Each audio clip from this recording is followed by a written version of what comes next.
So, welcome to In Jesus' Name podcast. This is Shannon Glasgow, and I have a friend here with me today. That's Alicia Sindorf. Her and I go way back. And so I'm so excited for you to hear her story today. We go all the way back to when you and your husband met, and my husband and I were married. Were we married? Yeah, you were like newlyweds. Yep. Okay. And my husband was like, I want you to meet this friend I've had for forever. And he's a great guy. And we're going out with him. And I don't know if they're dating the girl that he's with, whatever. And we went to school together. So then we go to dinner or lunch at Lido's. And I was like, oh, hey, how long have you guys been dating? They're like, we're not dating.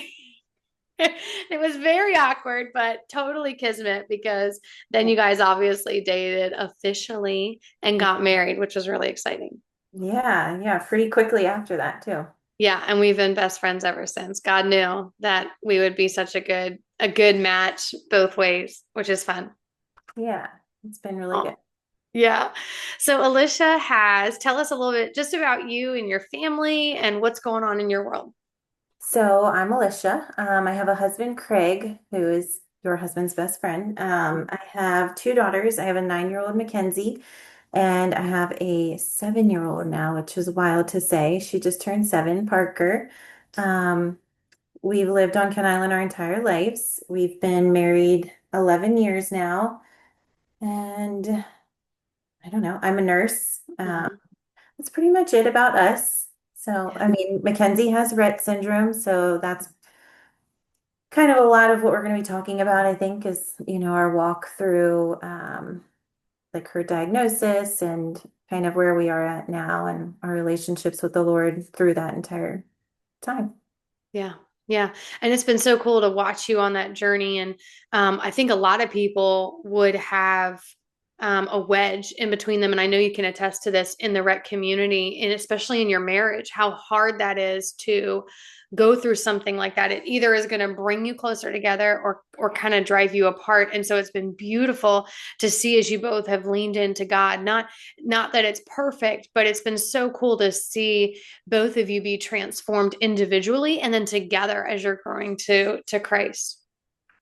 Yeah, I think you said it perfectly. Like when you go through something like this, especially all that comes with having a child with special needs, I don't know the exact statistics, but they're very high. Like the likelihood of divorce is very high. And I'm just so grateful that every time we have gone through a really rough patch with Mac with her health, I feel like it has brought Craig and I so much closer Mm-hmm. and also brought us together closer to the Lord. So it's Yeah. not lost on me that that is not the case for everybody. And I'm really grateful to that. I Yeah. we have God to thank for that. Yeah, yeah, yeah. I know. We say all the time, I don't know how I would go through half the things I go through if I didn't have God. Like what that would look like if my life didn't have that hope. And so that's one of the reasons for this podcast and sharing these stories is that there is hope, that you're not stuck in a hopeless situation, regardless of your circumstances, that God has peace and joy for you.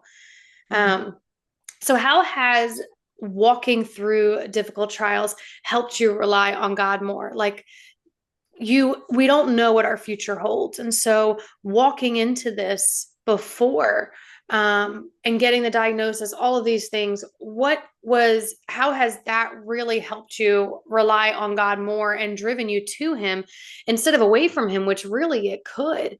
And I think if we're honest at times, it even will drive us away in some ways. Like we're going to question, we're going to doubt, we're going to have issues with it. And we should wrestle with God about what is going on here and why do I feel this way? So, how did that ultimately lead you into a deeper relationship with God and relying on Him? Um, I kind of feel like I need to start from the beginning and like explain that like growing up and even in the beginning of our marriage, I have always been a very anxious person. Like was on anxiety meds at some points in my life, like during nursing school. Um, I have always been so anxious and like worried about everything and felt like I needed to fix everything. And so when I look back on myself, even 11 years ago, Alicia getting married, I'm like, Mhm. that Alicia could not handle what today's Alicia could handle. And it's not me. It's definitely not me. I think that it's that I have allowed God to change me and shape me, and I have Mackenzie and our circumstances to thank for that, mostly, you know. Um, so, I mean, even from the beginning, when Mackenzie was born, we never knew anything was going on wrong with her or that there was anything underlying. She was developing and growing normally until right around 9 months old. She was sitting up on her own. She was trying to like get up on all fours to crawl.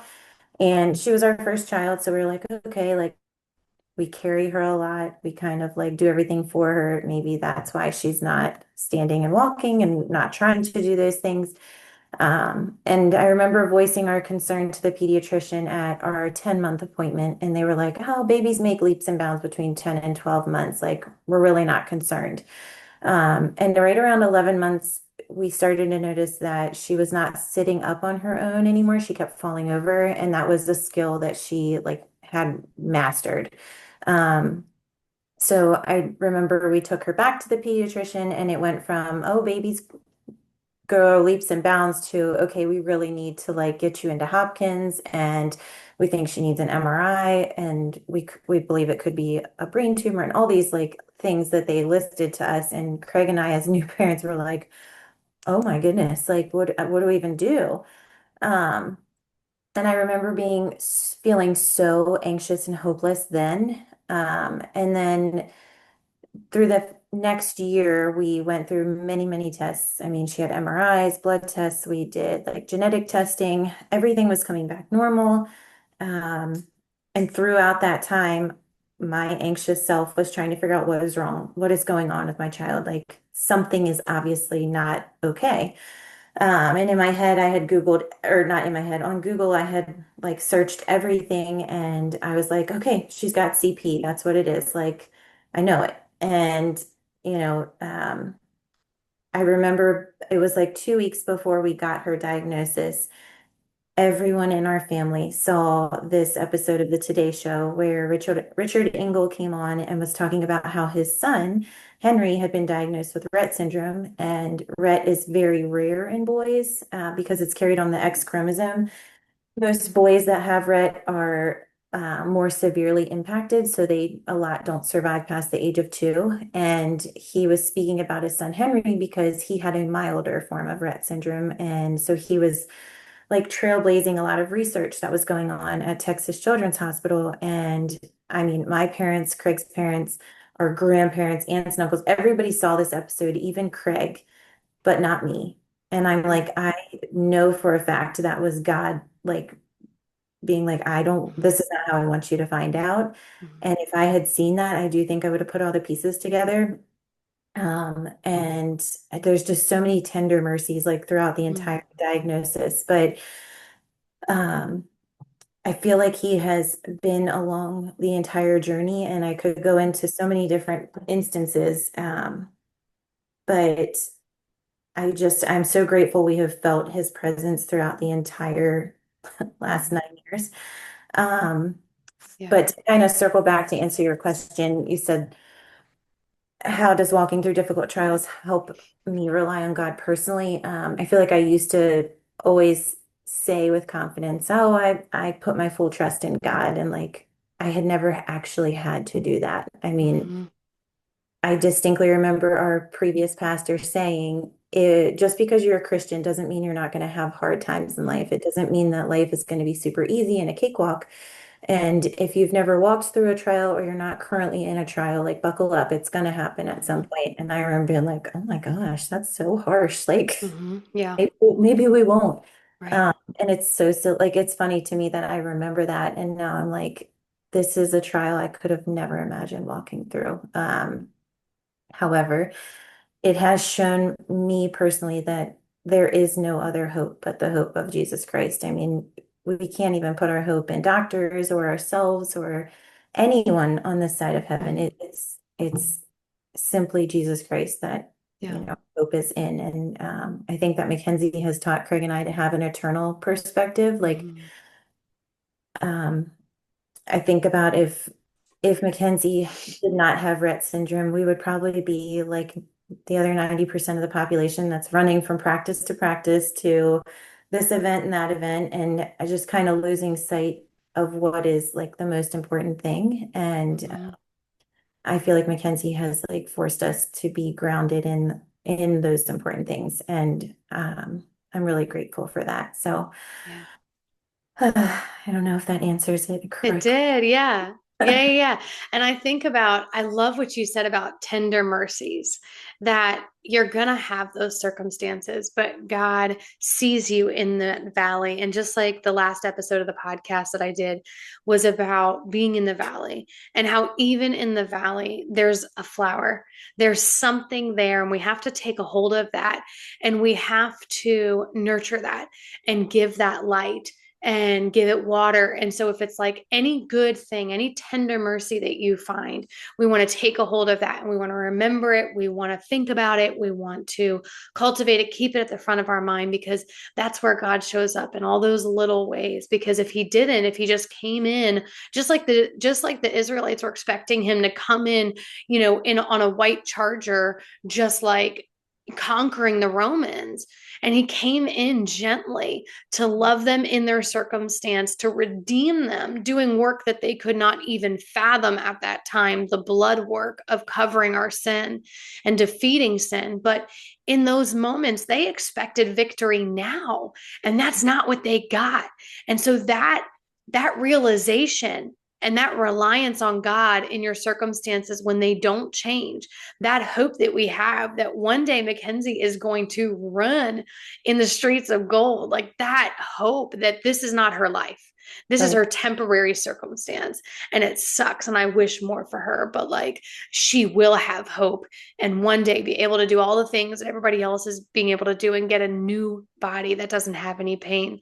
Can you tell us a little bit about Mackenzie? Because I was listening to you talk, and of course, I know her and love her deeply, but nobody else, well, other people, some people might know her, some people don't.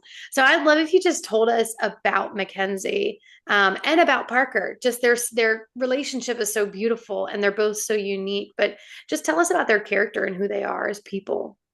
Yeah, so Mackenzie is 9.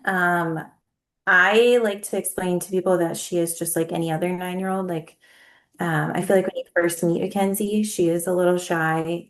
She's nonverbal, she's non-ambulatory, but she does use a Tobii eye gaze device, so she can talk to you. Sometimes she chooses not to, like any other 9-year-old, and throws the sass around. But I love it when she does that to me. When she looks at me like, Aunt Shannon, would you just shut up? You're being so obnoxious. Leave me alone. funny because 'Cause- like a lot of the Rett doctors will be like, well, how does Mackenzie get her point across? I'm like, dude, spend 10 minutes with her and she gets her point across. So whether yeah, you have a Toby there or not, like watch her eyes, watch her like facial yeah, expression. She's really fun. She loves mhm, Disney. Moana is like her favorite thing in the entire world. Um, she loves music. She really likes classic rock, and I think that's Craig that made that happen. yeah, yeah, yeah. Let's see. She is a light no matter where she goes. I Mhm. mean, uh, Mhm. I know that Mackenzie can't do what a lot of other people can do, and I feel like I've been so hung up on that for a long time of like I want her to be able to run and play like her sister and like her cousins. But she doesn't know any other way than the way that she is. And Parker doesn't know any other way than the way that Mackenzie is. And it's just beautiful to see that Parker just accepts her how she is. She's like, this is Mac. Everywhere we go, she's like, this is my sister Mac. She can't talk and she can't walk, but she understands everything you're saying. And I love so it. we need to include her. And I'm like, that is like, that's the most pure way of putting it. Yeah. Um, but then I think about all the things that God asks of me, like, and all of us, be slow to speak, or yeah, slow to speak, quick Mhm. to listen, Yeah. slow to get angered, and love unconditionally. And I'm like, she does all those things. Like, Mhm. if our goal here on this earth is to point people to Jesus, and crowd heaven, like she does that. And she Hmm. doesn't even have to walk or talk. She does it every day of her life. I mean, she shows me grace all the time. I screw it up all the time. Like I homeschool the girls, so you know how that is. It's like one minute you're like, guys, we're gonna sit down and we're gonna do this beautiful craft and we're gonna have a great time. And then Uh-huh. you're like, everybody just sit down and be quiet. And that is Yeah. um she just shows me so much grace, and I would love to one day be as pure and as awesome as Mac is. Yeah. So that's a little bit about her. Parker is a Spitfire. She is 7 and acts like she's 30. Her vocabulary is crazy. The stuff she says to me, I'm like, I don't even know how to answer that because I don't know the answer to the Yeah. question. Um, but she's she has always known Mac the way she is. Like she didn't really see Mac's regression because, like I said, Mackenzie developed normally until like right around 10 months old. So she was feeding herself. She had a few words. She used to roll from one side of the room to the other, even though she didn't walk. She was able to use her hands, and now she is not. So Parker never saw that side of Mackenzie that was able to do more. So she only knows Mac how she is now and just loves her unconditionally. I mean, Yeah. Yeah. they're best buds. They are, Parker tells me all the time that even when they get married and they move out, that their husbands and them are going to all move in with me because Oh they're my just the three best friends that anyone could have. So God. I love like, it. I'm good with that. Y'all can live. Right. We can do that. Right. But yeah, that's a Yeah. little bit about them. They're fun. They are. And it's so beautiful to see their relationship. Parker is just like the perfect sister for Mac, and Mac is the perfect sister for Parker. Like they encourage each other. You can tell that Mac feels more comfortable when Parker's around, like speaking for her and just defending her or including her. Like it's so cool to see both of them become better humans because of each other. And that's Yeah. really what we hope for all of our daughters, that in their sister relationship that they would see the beautiful things about their sister. And I think that's what Parker does the best, is she sees all the beautiful things of Parker, and like you said, just loves her for who she is. And I love that. So I know that, you've talked about like how a lot of good God winks and things have been beautiful that God has done through this season.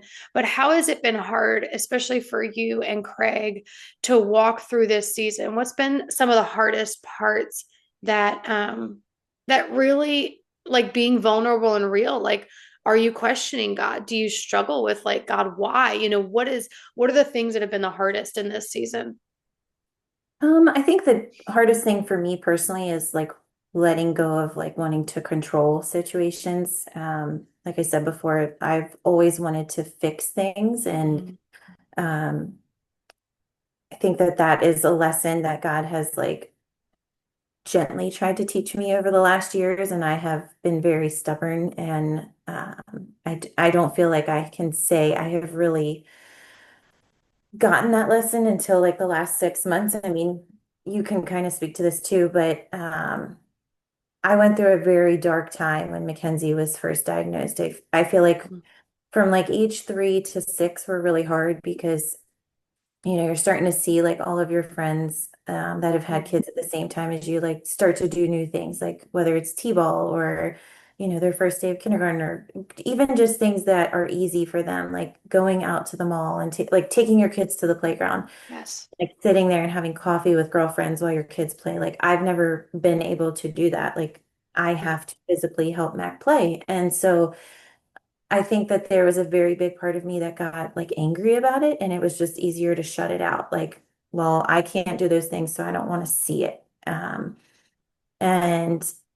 I feel like really in the last 6 months, I've opened myself up to like, what if the whole purpose of Mackenzie, like God allowing this trial, is that so that we can teach other people like Hmm. Yeah. how beautiful this is, because I don't want people to feel bad for us. I don't want people to feel bad for Mackenzie. Like Yeah. this is our life, and God is trying to teach us something through it. And I think it was Priscilla Shire that you posted the other day saying like Mm. if God gives you a trial, like don't try and get right out of it. And I think that's what I've always, not always, that's what I was trying to do for a long time was like, how do we fix this and get out of this trial because this hurts and I don't want to be here anymore.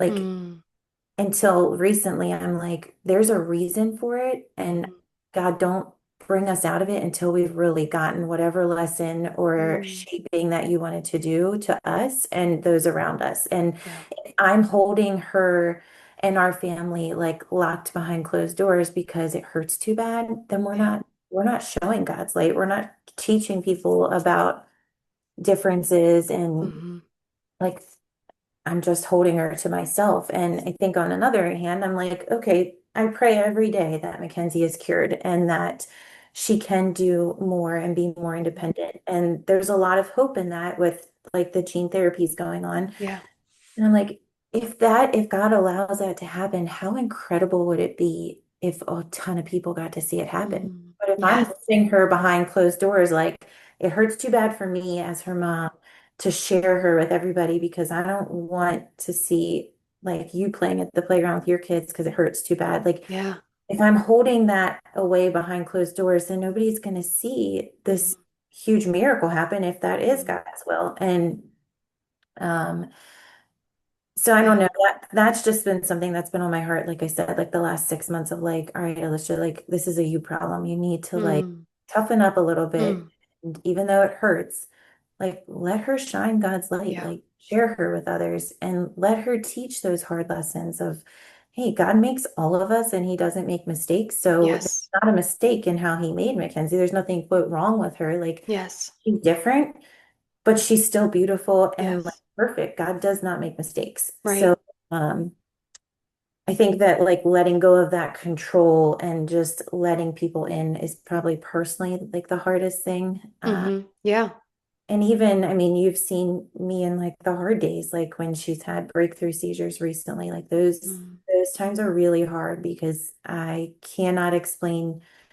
um I can't explain how hard it is to watch your kid have a seizure and not, there's nothing you can do. Like you're just so helpless. And as a mom, you just want to fix it. And so I spent so many years like trying to hold on to that control of I have to be the one to fix this because if I don't put in the effort to fix it, it means I don't love her enough. And I just have learned through God like that I'm not meant to fix it. He never put that on me. He would never ask that of me. Like what he wants is me to cast all my cares on him. mhm, Say, God, I don't know what to do in this situation and I'm scared and yeah, I want this to be fixed and but at the end of the day I want your will to be done because what your will is far better than what I can even yeah, fathom.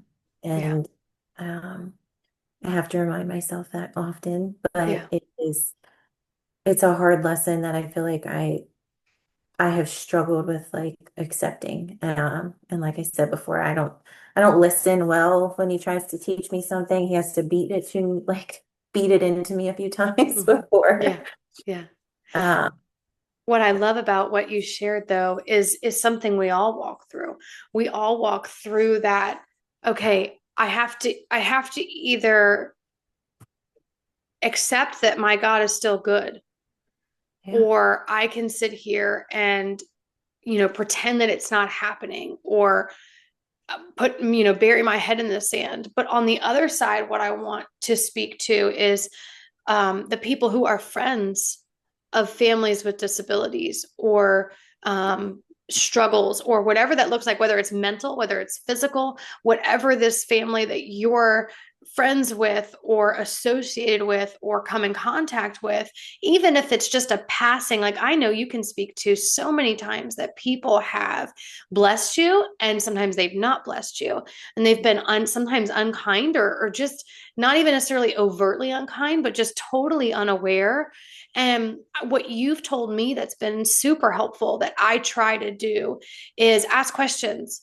When yeah, you see someone, especially I know with you, because you're so great at not being offended and saying, like, okay, yeah, I'd love to answer your questions and I'd love to talk to you about what what she can and can't do and what she needs. And so asking questions and being able to, because then that helps me understand, and it breaks this divide, because I feel so often when you don't understand something, whatever it is, mental, physical, emotional, whatever somebody's going through, when you don't understand it, there's this huge gap between, okay, I don't know what to do for them because I can't help them, so I'm just not going to go around them, or I'm not going to talk to them, or whatever. And so there was some separation on my part too, where I was like, okay, I don't know what she needs. And so pressing in and asking questions and being available for people is goes hand in hand with you also stepping out of your comfort zone. So I think it's important for people to remember that there's a part on both sides, that we're not just like, oh, I'm so glad you're being more overt about going out and experiencing things with her, and not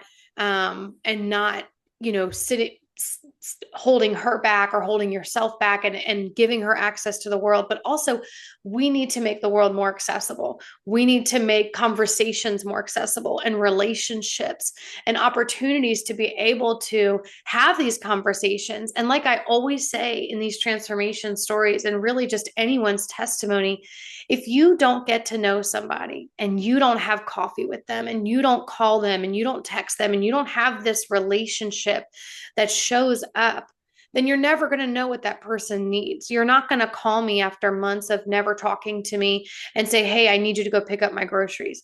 You see credibility and trust that's built over time by little things, knowing that I'm going to show up for you and that I'm a safe person that will show up and that you can be vulnerable in front of. And I think that it's important for people who don't know what someone else is going through, what that's like, to be more open to conversation about it, be more open to being educated about it, and asking questions and making yourself available. Yeah, I mean,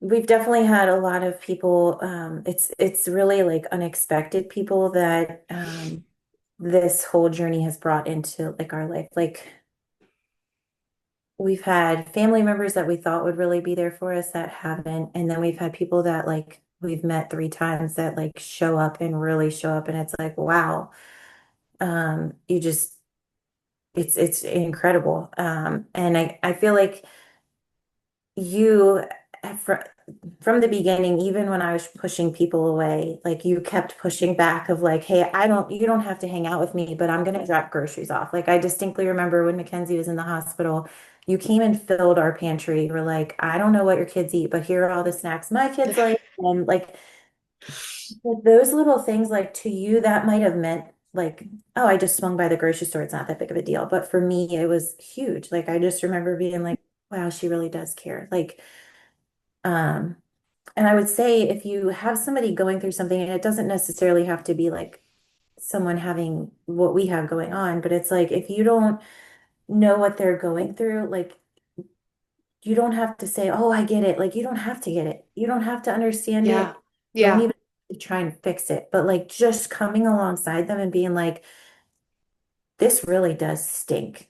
And like you can say it stinks and you can tell me how bad it is and I'm just gonna listen. Like I think that has been like one of the most helpful things is when people are like, I don't know how to fix it. And Right. I want to be a part of your lives though. And I want to like do life with you. And, Yeah. even if that's hard, I think as it's just in our nature, like as humans to be like, if it's hard, I just want to shy away from it. And I've definitely been the same way. Um, but sometimes those hard times are what produce like the most beautiful joy too. Like Yeah. I know that some people don't want to like hang out with Mackenzie. They'll be like, okay, well, like, what do you want me to do with her? And it's like, okay, you can't pick up Mackenzie like you would pick up Parker and take her to the movies, but maybe you just come and read a book with her. Like, Yeah. she would love that. Or maybe you just come hang out and watch your favorite show with her, or, and kids do this so beautifully. Like Mackenzie has had one particular best friend since kindergarten that I feel like she could teach the world so much because she looks at Mac and she doesn't see anything except her best friend. And she's like, well, I'll hold her hand like when Mac's like trying to do this with her hands because part of Rhett is like involuntary hand movement. So like Mackenzie like will hold her hands up like this, like her best friend will grab her hand and just hold it down, and she's like, Mac, we're holding hands now. That's what it is. And we're I gonna love watch. it. And Mac like looks at her like, all right, we're doing this. Okay. And but it's just I don't Yeah. know what words to try and Yeah. say it, but like you just don't have to fix it. And that is a lesson that I've had to learn too. Like Yeah. none of us can fix this. And Yeah. there's so many trials that people are going through, like people that have lost a loved one. Like you can't fix it. You just have to come alongside that person and be like, hey, I'm gonna do life with you, even though it's messy and I don't know how to navigate it. I'm gonna do my best. And if I do something to hurt you or if I say something wrong, tell Yeah. me so Yeah. that I do it again and like give me the grace to like make that right, you know? Yeah. Um, and it, like you said, it's got to be a two-way street of like, hey, what you said really hurt my feelings. Like, and it's little things, right? Like Yeah. we're just sinners trying to do life and we're going to get it wrong. And so I think that just trying to have that grace with each other of like, okay, we just want to do life together and the end goal is the same. It's to get to heaven, all of us, and spend Yeah. eternity with our Heavenly Father. And Yeah. yeah. Yeah.